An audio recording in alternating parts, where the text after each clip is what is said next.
Hi friends, welcome to Sweety channel. అందరూ బాగున్నారా? మేము బాగున్నాం. ఈరోజు మార్నింగ్ మా బ్రేక్ఫాస్ట్ సేమియా ఉప్మా. ఇది వరిమిసిల్లు కానట్లు ఉంది, మా వారు తెచ్చినట్టు ఉన్నారు. కొంచెం ముద్దగా అయిపోయింది, పొడి పొడిగా రావట్లేదు. కొంచెం ఆయిల్ వేయాలి, లేకపోతే ముద్దగా అయిపోయింది.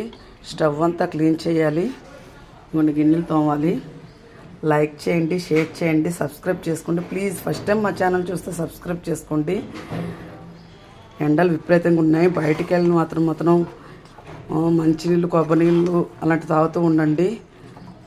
కుండలో నీళ్ళు, వాటర్ ఎక్కువ తాగుతుంటే ఫ్రిడ్జ్లో నీళ్ళు తాగొద్దు ప్లీజ్. ఫ్రిడ్జ్లో నీళ్ళు గొంతుకు పట్టేయడం చందనం నేను తాగిస్తాను. ఆల్రెడీ కుండ మేము అదే గుంటూరు ట్రాన్స్ఫర్ అయిపోయింది, మరి ఎందుకన్నా కుండ తీయడం అని అనుకున్నాం. గొంతు పట్టేస్తున్నాయి ఫ్రిడ్జ్ నీళ్ళు తాగడం వల్ల. మీరు ఫ్రిడ్జ్ నీళ్ళు తాగకుండా కుండ నీళ్ళు చక్కగా తాగండి, ఆరోగ్యానికి కూడా మంచిది. లైక్ చేయండి.